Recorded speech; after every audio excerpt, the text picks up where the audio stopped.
Figure indissociable de l'histoire de la Palestine, des patronymes à travers une longue trajectoire dont le commencement est à établir au Caire en août 1929. Mais les intimes et la communauté des résistants lui attribueront le nom de Abu Ammar, surnom de sa prime jeunesse.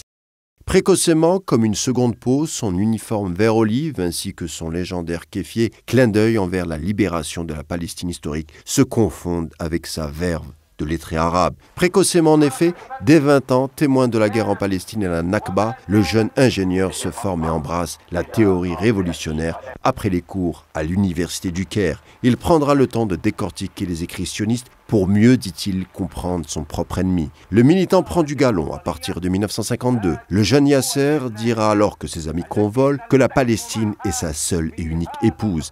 Gravitant les échelons rapidement, il devient en 1956 le président de l'Union générale des étudiants de Palestine. C'est donc en toute logique que la création du Fatah voit le jour 3 ans plus tard, une pépinière de résistance maturée ensuite en formation politique avec une branche armée. Époque révolue où le réveil et l'identité arabe étaient concrétude. L'année phare de 1964, un certain Gamal Abdel Nasser, l'homme fort de l'Égypte, inquiète les impérialistes sous toute inclinaison en fondant le premier sommet arabe et dans la foulée l'OLP.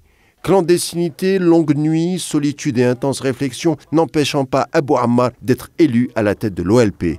Avec une voix chaude et assurée, il fera connaître le combat de sa Palestine invariable. Le discours mémorable de 1974 aux Nations Unies demeure un des plus grands moments de l'histoire récente. Entre le rameau de l'olivier d'une main et le fusil de l'autre, quelle tonalité donneront donc les grandes puissances à la dynamique palestinienne? Interrogea-t-il à haute voix l'Assemblée présente. Question toujours lancinante. Il réclame le droit au retour, faisant écho à la Nakba et l'autodétermination du peuple palestinien, problème entachant toujours le droit international. Néanmoins, à force d'efforts, il obtient le statut d'entité observatrice à l'ONU. Arafat, c'est surtout l'homme qui fait l'histoire au lieu de la subir, avec une accélération des événements. 1988, le Conseil national palestinien proclamé à Alger. 1993, poignée historique et réception en grande pompe à la Maison-Blanche pour inscrire le mot Palestine en lettres d'or avec les accords d'Oslo. L'espoir était trop fort, trop enivrant pour ne pas être écorné dans la foulée. On connaît la suite. Ciblé depuis cette époque par de nombreuses tentatives d'assassinat, il décédera à l'âge de 75 ans à l'hôpital Clamart de Paris. Les rumeurs parlent d'une thèse d'empoisonnement au polonium. Une plainte est déposée en 2012 contre X auprès du parquet français.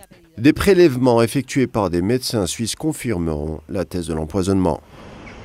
Mais l'histoire est en marche. Avec le 7 octobre dernier, le combat palestinien prouve que Yasser Arafat avait laissé un patrimoine de la résistance gorgé de vitalité.